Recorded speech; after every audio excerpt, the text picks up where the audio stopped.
Hello, everyone. Hello.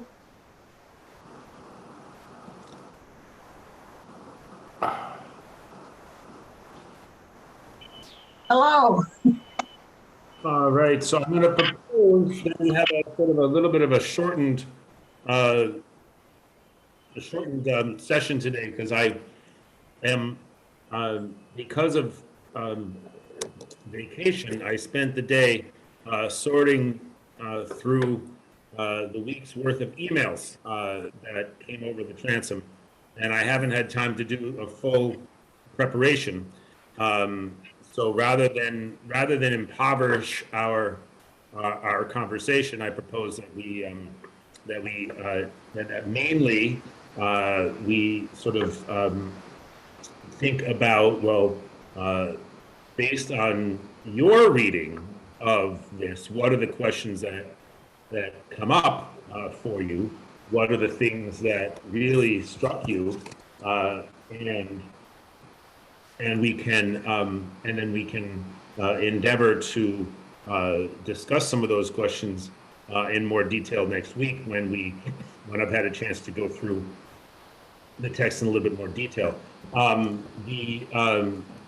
I am just amazed already in the relatively short amount of time that I've spent reading this chapter, how dense it is. So I thought, oh, I'll skim it and we can talk about it. But I realized that the density of the details and just the way the thing is constructed really requires a little bit even more than I would normally do.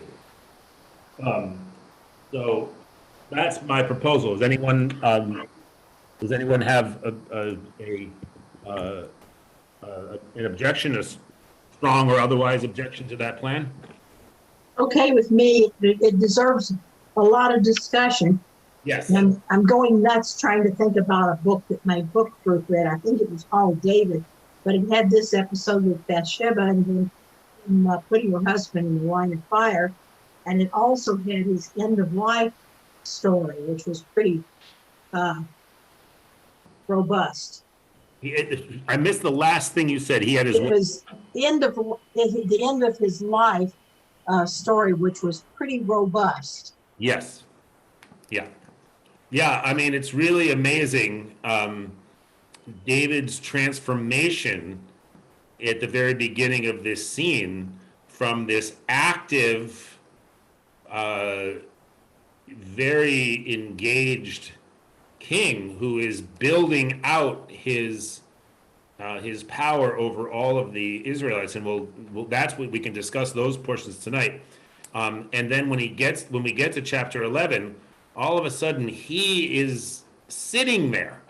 He's sitting in Jerusalem, and he becomes this kind of he's not passive, right? Because he's arranging all of these things behind the scenes and moving people around and stuff like this.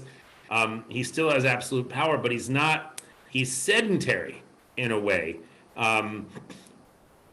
that seems to really lead him into mischief.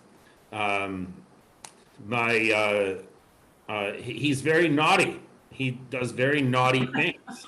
And I was going to use the word voyeur, but I'm not sure if that's the correct use of it. Yeah, I mean, it's also interesting to me, um, and we can discuss this a little bit more next time, but it's very interesting to me the degree to which um, Bathsheba has to kind of know to a certain extent, right? That her roof is below David's palace, and um, to be out there, uh, I mean, I remember when I was looking for an apartment in graduate school, and there was so we went to see this apartment, and um, we look, it was on the second floor, and we looked down into the sort of patio or backyard area, and there was a woman there sunbathing, Huh. um, and she wasn't wearing any clothes, and and we said, "Oh, and so the person showing us the apartment said, "Oh, is she out there?" I actually told her that we were having people coming to look at the apartment, and I asked her if she wouldn't mind, covering up for, but um, anyway, we didn't take the apartment. I think as much because it turns out that only that woman had access to the backyard. Like, so the second floor didn't have any backyard access. Oh, Um, so the fact that she was sunbathing in it wasn't that big of a deal, but it was just one of those moments where you kind of realize that there are people who, despite the fact that they know that there will be people who see them disrobed, they either they either don't mind, or I think in Bathsheba's case, thinking, I had never really thought about this, but to what degree is she sort of motivated, um, yeah. to make this I happen? think she was an active participant. And But very, your neighbor might have been from California. yeah, No, I had a friend. She went to school in California. We went swimming in Vermont. She said, if you don't take off your bathing suit in California, they think there's something wrong with you. right, right. And Bathsheba too. I mean, I'm just playing devil's advocate with you and with Anne, but where else is there to sunbathe? I mean, like the typical Arab house, they say has the what do you call it, in the center, so the women, the harem, can be sequestered, cloistered, and they can sunbathe or take off they don't have to wear their hijab, etc. Well, where else is Bathsheba going to be? She wants to be out in the sun, and Yeah. we don't know what she's wearing. Yeah. It doesn't say she's nude. She's just, She was bathing. She was well, bathing. what does that mean? She Don't could be. know. Actually, it's really interesting this time around, right? And we'll get to this, this is another theme of it, right? This is the other reason why I think there may have been some active participation, so to speak, on her part, because she's just gone to the mikveh, right? So was that the bathing that she was doing? Was she going to the mikveh? Because the thing that Alter doesn't point out, right? He thinks, right, that the fact that they mentioned the fact that she had just been to the mikveh was to establish that she was not pregnant by her husband. That, I think, absolutely is true. But the other thing that going to the mikveh signifies is that she was ovulating, and one of the sort of functions of what is called nidah, right? The practice of going to the mikveh in traditional Jewish communities, right, is that there's no sexual contact between husbands and wives from the time of the woman getting her period until about 2 weeks later, which, not coincidentally, is when most women are maximally fertile at that point. So I had a colleague in Ukraine who used to counsel people who are having trouble conceiving that they should start observing nidah, and that sex should only happen 14 days after the period, right? And lo and behold, many couples would end up with children. So she is extreme. The question is, she must be aware as a woman, right, that this is her very fertile time, right? But can you hear me? This is Dodie. Yeah. Well, there are, I've heard from psychologists that there are people who are like men who expose themselves. There are people who get their kicks in titillating other people, in making other people uncomfortable. They're very pleased with what they've accomplished. Right. But also, now this says that she was bathing. I assume that there was a pool of water or a big Cistern. something. Maybe a cistern It in does not say Jerusalem. she's sunbathing. It says she's bathing. Right. I mean, literally, right? It's very possible that she was Davka in the mikvah, Well, yeah. right? Yeah, but a mikvah is usually not on a roof. It's down water Right. level. She might have just been, spritzing some Maybe she. water. Who knows? Who knows? I mean, it's a really I don't know what she's wearing.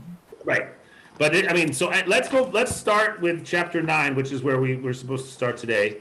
In any case, and we'll get through some of that, and then if we get back, we'll discuss David and Bathsheba, I think, in more detail next week, and because the questions are just the questions that already that I'm hearing, right, is to what degree is Bathsheba sort of involved in this, and what would move David to act in this way, that we already know that his morality is not necessarily the of the highest caliber, but this seems just like even self-destructive. He seems to almost know that it's self-destructive, because he sort of frantically tries to arrange to offload the guilt.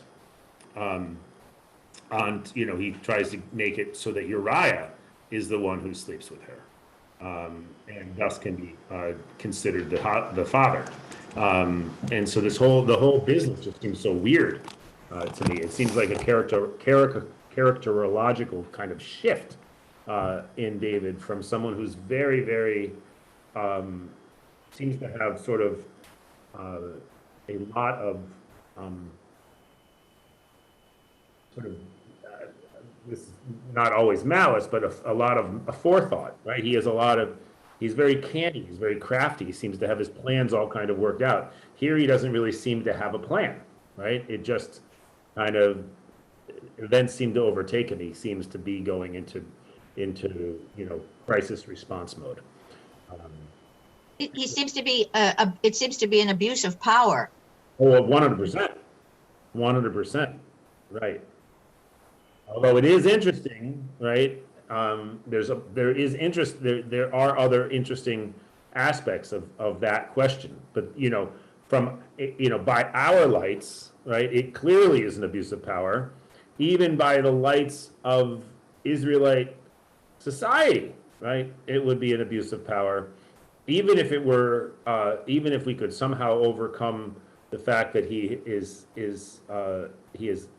sleeping with his servant's wife, right? The fact that he kills him in order to avoid the problem is obviously not okay.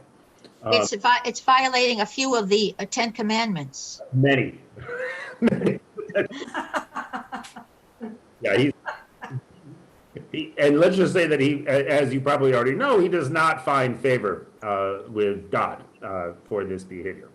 So anyway, all right. So After reading that book, that I'm going to solicit help from my former book club members, but I just basically describe him as a dirty old man.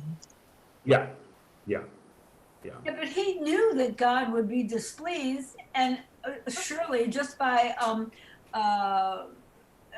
making Bathsheba come to him in the first place, and then he plots all of this intricacy. Is he not afraid of his God? I mean, what? I think that's a great question, right? That is a really wonderful question. And I think that's a question not only of a sort of a psychological question, but it's also it's kind of a tragic question, right? It's a, it's the foolishness of kings, right? King Lear, being as unwise as he was, right? To banish Cordelia and so on and so forth, right? But he doesn't have, King Lear is at the end of his life. He doesn't have the power to make his subjects' lives as miserable as David does. But he learns quickly. He learns quickly. But His David great- used to be very canny, and now he's slipping Right. because he's spoiled. Yeah, that's, Spoiled. He's drunk with power, and so he's not thinking ahead. I mean, Doty's saying, didn't he know this would not find favor with God? Well, he's not thinking. He's just so spoiled now as the king it could that be. he just wants to grab and not think ahead. He doesn't delay gratification anymore. We know of no foolish rulers in this country. It's very rare for us to have. Well, they're not supposed to stay in power more than Right. be president for more than 8 years. They can. All right. So let's go back to page 240. Okay. So, and David said, "Is there anyone who is still left from the house of Saul, that I may keep faith with him for the sake of Jonathan?" Right. So very interesting, right? That now we have this kind of shift towards a desire to re-engage with the descendants of Saul. And it would be interesting to think about, well, why? Why is this important?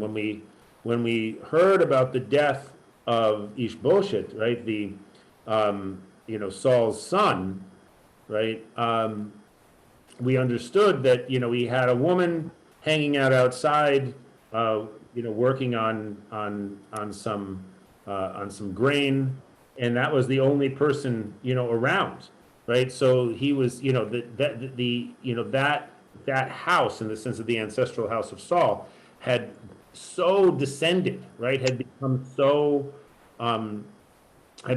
weak, right? That there was almost nothing left, especially since the death of Avner, right? And so now it's sort of interesting, whom is David worried about? And it's a really interesting question.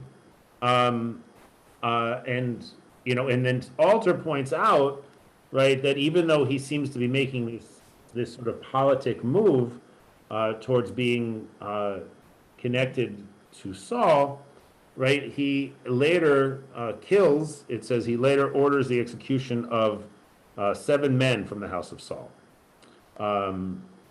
So it's interesting to sort of think about, what is this all about, right? And so he finds this Ziba, who's a servant from Saul, right? And he talks about this son, right, of Mephibosheth, right, who is Jonathan's son, the one who was crippled, right, by when the nurse tried to escape with him, right, she fell and he was crippled in both of his legs, right.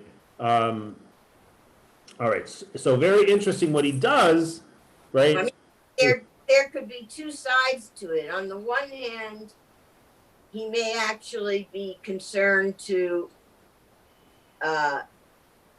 save them. On the other hand, he may be interested in exterminating them. You don't know.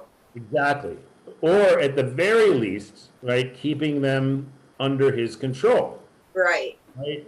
So, he brings Mephibosheth, and it's very interesting what he says, right? "Fear not, for I will surely keep faith with you for the sake of Jonathan your father, and I will give back to you all the land of Saul your grandfather. And as for you, you shall eat at my table always." Right. Under house arrest. Right, exactly. So in a way, it's like he's saying, you can have all of your land back, right? But you don't get to live on it. Right? You have to stay here and be protected by me. So again, sort of to point out from from a narrative perspective, right, that on one hand, right, the story of David and Bathsheba is clearly the turning point, right, in David's career, from when he, gets from from the sort of king whose power is growing and whose majesty is expanding and his kingdom is expanding, right? It's when he hit and he has all of God's favor, right? When he hits this, the Bathsheba story, right? That all goes to hell, right? And everything gets much more complicated, right? But it seems to me that from a narrative perspective, a structural perspective rather, right? Chapter 8, right, where we have this sort of chronicle of stuff that happened, not necessarily in chronological order, right? Just sort of a lot of different aspects of David's reign, right? And then when we actually shift back into regular narrative, right, the story of David and Mephibosheth, right? We see David behaving in this very baldly self-serving way, right? And so I just wonder, is it a sense that is there a way, right, in which in some ways chapter 8/9 becomes the beginning of that transition, right, towards David beginning to show his true colors. Now he's king over all of Israel, undisputed, right? So now he has to worry about Jonathan's kid, right? Who's crippled. Yeah. Obviously, no one is thinking of Mephibosheth as king, least of all Mephibosheth, right? He has no interest. Right. You look like you have something to say. No. Jeannie? No. No? Okay. Thank you. Okay. And so he basically says to Ziba, right, that you're going to actually be on Saul's land, right? So Saul's servant will actually be the one to inherit the land of Saul, right? Which is really interesting, right? Because this resonates for me, and I don't know if I would want to stand on this too much, but it reminds me of the story of Abraham, right? Who when he turns 99, says to God, "Look, God, you told me I was going to have all kinds of descendants, right? And or wait a second. Oh no, it's not that. It's yes, you told me I was going to have all kinds of descendants, but if it's getting a little late and it looks like my servant, right, is going to inherit everything that I own, because I'm not going to have any heirs, right? Very interesting. And so, but in fact, Isaac eventually comes along. So here we have actually, this is what happens to Saul, right? Saul, all of his heirs die. Mephibosheth is neutralized, right? And so now Ziba will be the one who inherits the land of Saul. And Ziba, it says, had 15 sons and 20 slaves. And Ziba said to the king, "Whatever my lord the king commands his servant, thus will his servant do." Right? So he dwelled in Jerusalem, for at the king's table he would always eat. Now, very interesting that he had a son named Micha. And I really don't know. Alter doesn't mention it, but very interesting that he has a son, right? Which would imply, right, that he also had a wife. Yeah. But there's no information about that. Right.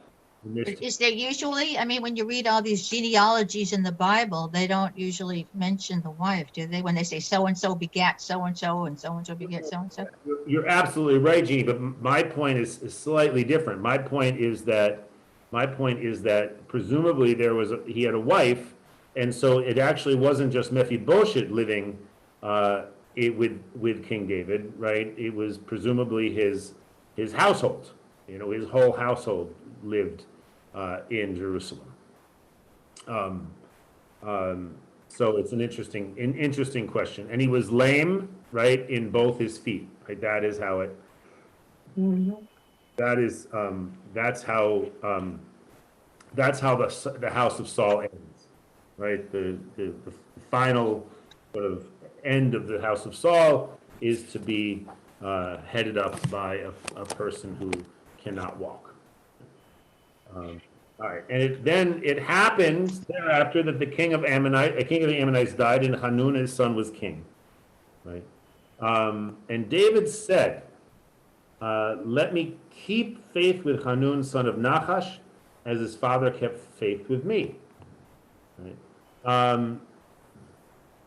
And David sent his servants in order to console him for his father. And David's servants came to the land of the Ammonites. And the Ammonite commanders said to Hanun their lord, "Do you imagine David is honoring you in sending you consolers? Is it not in order to search out the city and to spy on it and overthrow it that David has sent his servants to you?" So very interesting, right? That this theme of spying, right, which comes, is reminiscent of the Torah, right, with the spies going into the land of Israel, right, and then reminiscent also of the book of Joshua, right, where we have several episodes of spying, right, that we basically have this, at least the way the narrator is presenting it, right, and who knows what the actual situation is in David's eyes, right? Here, David is now being perceived, right, as being craftier than he is. Yeah. At least as the narrator presents him. And the narrator seems to be presenting him as like, no, I feel bad for the guy. You know, he died and I want to, he was good to me. I want to be good to him. So I'll send a delegation. I'll send a delegation to the funeral. Right. Yeah. But that's not how the Ammonites take it. Right. They take it as this essentially as an act that is a precursor to war. Right. And so he does this terrible disgrace to them, right? He shaved off half their beards, right, and cut off half their diplomats' garb down to their buttocks, and sent them off, right? Which was terribly humiliating, right? Any kind of, you don't touch a guy's beard, generally. He has a bearded guy. Cutting hair like Samson. You don't cut people's hair unless they ask you to, right? And Jewish men don't cut their hair. Exactly. That's right. Very simple. It's fraught with meaning. Right. Hair is fraught with meaning. Exactly. Yeah. Especially beards, right? It's actually in some sects, right? And of the Hasidim, right? They'll shave curls. They'll shave their head and let the beard grow, and then the little forelocks. Yeah. And what about women? They cut off their hair when they get married, or they have to cover. It's covering the hair, uncovering the hair, leaving the hair. There's some. I have friends who cover their hair, but they don't cut off their own hair. But they'll cover it with a wig, or they'll cover it with some other sort of covering. I have some of my rabbinic colleagues do that, which I find very, very interesting. They cover their hair almost completely, which is very interesting. Well, doesn't that make more sense than wearing a wig? Cutting of a woman's hair isn't that supposed to be for modesty? But then women spend zillions of dollars on beautiful wigs. They have a whole wardrobe of beautiful wigs. I always wondered, how much sense does that make? Not much. It's religion. If you look for logic, you're not going to find it, right? But it's, you might, but you might not. I mean, I had that experience because there's, the wife of my Chabad colleague in Ukraine that I used to go see all the time. She's a beautiful, beautiful woman, and let's just say that she can afford the most beautiful wigs, and so she wears them. And it seems to me, to be honest, as you say, like the opposite of modesty, right? It's Yeah. the opposite of modesty, but Yeah. it's It's all counterintuitive or counter logical. in how it's interpreted, right? And so, what can you say? But no, I've never seen her hair because I only see the wig. All right. So the Ammonites saw that they had become repugnant to David, and so the Ammonites sent and hired Arameans from Beit Rehob and Arameans from Zobah, 20,000 foot soldiers. And King Ma'akah with 1,000 men, and the men of Tov, 12,000 men. David heard and sent out Joab together with the whole army of warriors. And the Ammonites sallied forth. So anyway, sallied forth. We were talking about sallied forth earlier in our discussions. Sallied forth, it turns out, happens. It occurs again and again in English translations or older English translations of Don Quixote. So I think it's kind of maybe it's kind of King James language. I don't know, but it just means went out. That's the verb in Hebrew, but the reason he uses sallied forth is because in military contexts, right? That's how you in an older form of English, right? That's how you indicate that he went out militarily, right? I guess he couldn't find a different word for that. It is interesting though, because it seems so archaic to me. I don't know about you, but it Does. Okay. So they sallied forth and drew up for battle.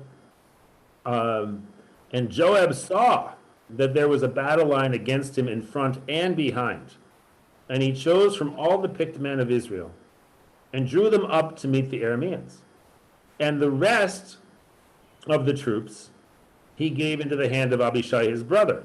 And he drew them up to meet the Ammonites. All right, so I'm just going to point out here, right, to sort of bolster the little argument I was making before, right, that in chapter 9, right, we see David beginning to sort of act in ways that seem, somewhat underhanded, and self-serving. Right here, we notice, right, that first with the Ammonites, David says, I'm going to make it good with the Ammonites, and he sends a delegation, right? He sends his diplomats, right? And then the Ammonites see that they're in trouble with him, so they attack him. And what does he do? Does he sally forth? He does not sally forth. Right? Hey, Rabbi, I just looked up sally forth in here. It says the phrase sally forth is somewhat old-fashioned way to say embark or get going. Comes from a primarily military noun, sally, which has been used since the 16th century to mean a sudden springing forth of besieged troops to defend against attackers. Well, these days, most people use it in a joking way. I just say in Spanish, salir is to go out. Right. So, That's right. And my guess is that in Don Quixote, it might be salir. salió. Yeah. That would be so. It may be sort of a romance root from a word that we took from Romance languages rather than from German or Anglo-Saxon. In any case, right? He doesn't sally forth, right? What did he do? He heard and he sent out Joab, right, with the whole army of warriors. Why doesn't David go with him? Right? You want to get killed. The tradition, in those days was that the king would go along with his army. right? Well, that's what we saw again and again with Saul. Even though Saul really just wanted to be with the baggage, he went with his army. Um, and, and David was always with the army, right? He was the leader. He was the leader of the army, and Joab was his lieutenant. Now, Joab is like he's like his army commander, and David is the king, who appears to just be sitting at home, right? Very, very interesting, right? So, and Alter talks about this, right? Throughout this chapter and the next, the verb to send is repeatedly linked with David. For the first time, he plays the role not of a martial leader, but of a sedentary king. I guess that's where I got that word sedentary. I guess I got it from Alter. Delegating the military task to his commander, right? And he says, this is, this sort of foreshadows the situation with Bathsheba, right? All right. So I also really like what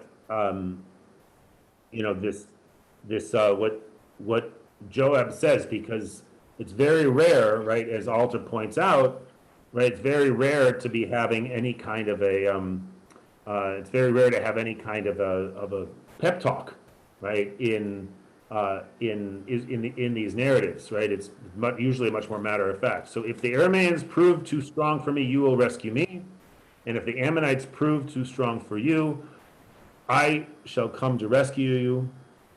Be strong and let us find strength for the sake of our people and for the sake of the cities of our God, and the Lord will do what is good in his eyes. Right?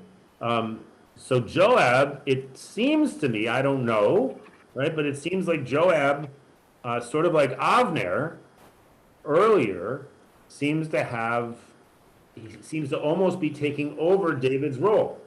Right? Avner, who was Saul's second in command, essentially props up Ishbosheth and behaves like a king himself, right? And so here we have, I think, it's not unreasonable to suggest, right, that we have Joab thinking in the same way, right? That he is the one who's invoking God, right? He is the one who is giving the inspirational speeches. He is the one who's making the strategic decisions and the tactical moves. So we begin to see, I think, possibilities, right, of disloyalty to David. And it is interesting, Alter's note on the previous page to chapter 10, right, the rest of the troops he gave. So Polzin observes with puzzlement that this story, meaning I think this chapter, proceeds by dividing things in half: beards, clothing, anti-Israelite forces, Israelite troops.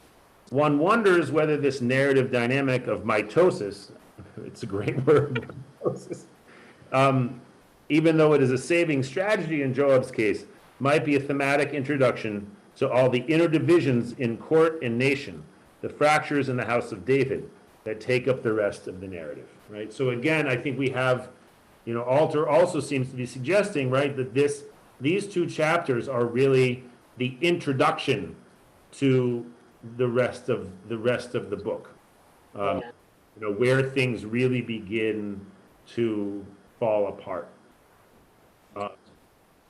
All right. So, and Joab advanced, and the troops who were with him to battle against the Arameans, and they fled again before him. And the Ammonites saw that the Arameans had fled, so they fled from Abishai and went into the city. And Joab turned back from the Ammonites and came to Jerusalem. All right. All right. So, and then they reassembled. Right, and it was told to David, and he gathered all Israel and crossed the Jordan, and they came to Helam. So it does seem to be here that David is sort of being, okay, well, now I guess I should go out, right?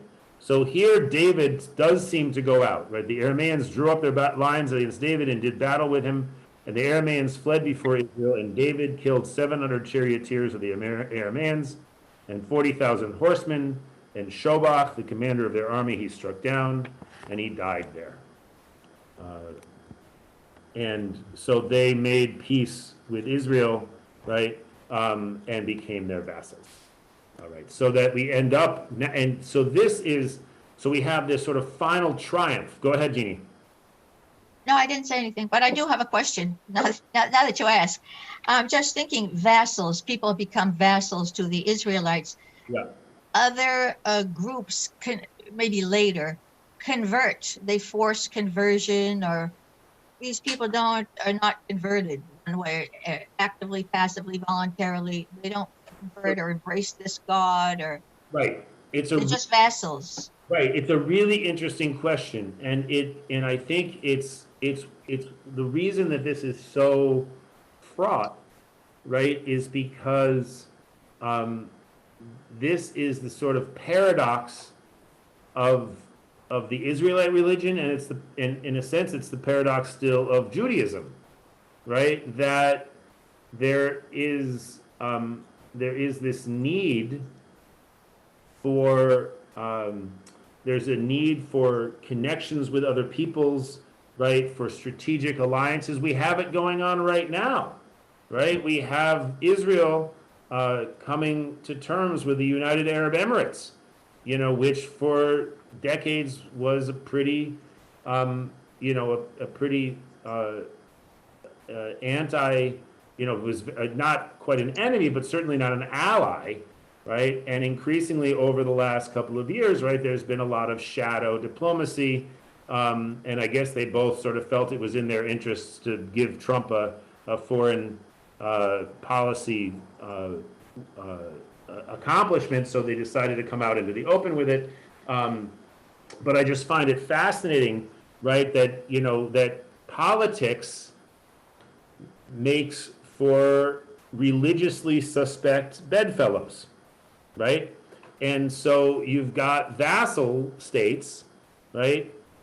Do the Israelites require the vassal states to adopt the Israelite God and reject all the other gods, They right? don't seem to. It doesn't seem to be the case, but it does raise the question, right, of, but, if there's a relationship, among the people, there's going to be intermarriage, there's going to be religious syncretism, and it's going to be complicated, right? And that's, that's what we've got today, right? As Jews in general have become less subject to anti-Semitism and more accepted in mainstream American society, right? We have more people who are marrying non-Jews, right? And their religious lives look a lot different than that of their parents and grandparents. And Jews require people to become Jews who didn't start as Jews. Without it, there would be no Judaism, right? But at the same time, there's this real sense that, if you're not born Jewish, there's this sort of emphasis on marrying Jews. I mean, both are true, right? And this is true here, I think, whereas, because David and especially Solomon, right, get into all kinds of interesting situations because of their relationships with foreign powers, who either because they become vassals or because they're just allies, right?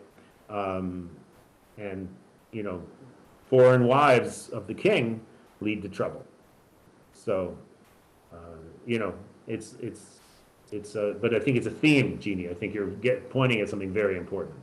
And also, some people they've encountered have been very impressed with the God of the Israelites, but a lot of vassals apparently are not impressed. Right. I mean, They don't convert. At least they don't talk about it, right? They don't. It's not mentioned as a condition of their vassalage, right? Mm-hmm. They don't come to David and say, "Oh, well, we might as well be part of you because you have the best God around," right? Mm-hmm. Whereas others are definitely like, "Oh, you got the coolest God. I want to be." Yeah, we heard about your God. God, you guys have got. All right. So now we've reached David and Bathsheba.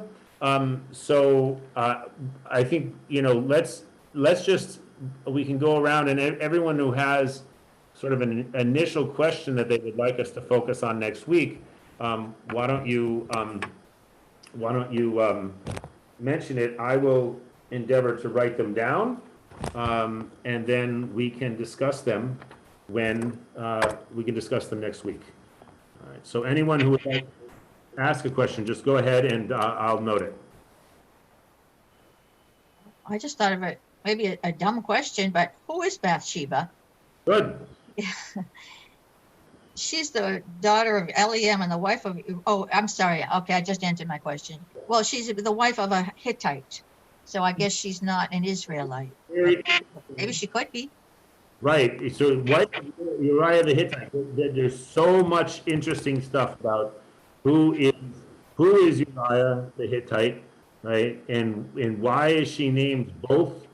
You know, Alter mentions this. Why is she named both for her as the daughter of one man and the husband? I mean, the wife of another man, as opposed to just one of those two designations. Oh, Bathsheba, but she's the daughter of Eliam. You mean that doesn't make any sense? Her name doesn't make a patronym, I guess. Right, it's a patronym, exactly. Yeah.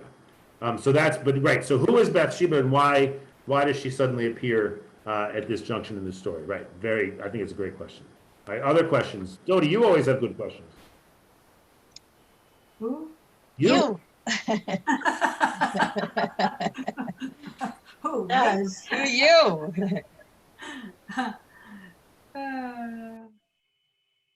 I've got one. Yeah, great answer. It's kind of peripheral, but when we were in Turkey, during the underground cities in Cappadocia area, we were told they were dug by the Hittites. Yeah. The same ones that are mentioned in the Bible, theoretically. And I wondered if there is any connection between the Hittites and Jerusalem, the Israelite lands, and the Turkish. Yeah, that's a great. Any of them exist today? Right. Right. I mean, it certainly could be. We Jews like to claim, right, that there's, that we've had, continued Jewish presence in the Holy Land since Abraham, whatever that means, right? There's no reason to think that there hasn't been continued, Hittite presence in a slightly different part of the world for that long as well. So, absolutely. Could I ask, is Bathsheba special because she's identified by both her father and her husband? Alter says that that's very rare, that occurs, and so, but it's not explained why. Nope. Just have to, it gives us a clue, right, to what an unusual role he has, right? But yeah, it's a good question. Why is she named that way? Exactly. I've got another one. Sure. You mentioned that Bathsheba may have just been to the mikveh, but I don't remember seeing the word mikveh in there. And it's on the roof, so it could be it was rainwater and not groundwater. Right. It's just spritzing. Well, a mikveh, you don't spritz. I'm saying it's not a mikveh. We're talking about what is her role here. She may just be up there with the cistern gathering rainwater and spritzing herself. And that's the only place to do it. And so maybe she's innocent. And I'm not insisting by always devil's advocate. I'm not insisting by any stretch of the imagination that David saw her, go into the mikveh. That was just sort of an idle suggestion. My point is more just that she had, that it says that she has just, cleansed herself from the ritual impurity, which implies that she had recently gone to the mikveh. Not that. That would imply that, yes. Betsy? Those could be two different acts, though. Absolutely. She was bathing on the roof, and she had just recently cleansed herself. So we don't know if they're talking about bathing on the roof or two different acts of bathing. Right, because mikveh is not about physical cleaning, right? It's ritual cleansing, And so, you always are completely clean before you go into the mikveh. So she may have even been bathing herself in order to go to the mikveh, right? And so, That would make sense. right. Betsy, do you want to say something? Yeah, I had a question. Did I wondered about David's murder of her husband. Yeah. It seemed premature to me. I mean, there could have been other solutions. Yeah.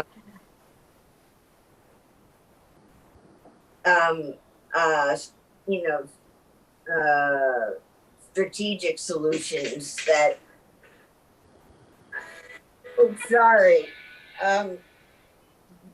More strategic solutions than that. Yeah. It was a sloppy solution. It's right. It seems like, it does feel as though David suddenly has lost his touch. Yeah, He's always able to get out of his scrapes, and then all of a sudden he gets into one that he doesn't seem to be able to, all of a sudden he seems to lose all of his strategic capacity. yeah, I mean, I think it would make sense to really wants to sleep with Bathsheba, Yeah. wait until she's not just out of the mikveh, wait till Right. she comes home, right? right, And then spirit her into the palace, Right. so, he can have that with it, or just wait until later, right. wait until she's not so fertile. Maybe he could have bargained with her husband to divorce her. I mean, Michal kept going back and forth from David to another husband and back again. He could have talked to the husband and said, please divorce your wife. I'd like to marry her. Or if you, That's a boring solution, but I mean, it could have happened. a slightly more exciting solution would be to write to Joab and say, make sure Uriah is killed. And, as soon as the mourning period is over, then he can have her. I mean, it's like this. That would be the book that would endure for the ages. Right. But anyway, all right, good. Thank you, everybody. Thank you very much. Democratic convention tonight. Michelle Obama. Yes, For, Oh, starting at yes, 8. yes, right. it'd be great. Will do. All See right. ya. Thank you. Bye. Good night, Bye-bye. everybody. Bye.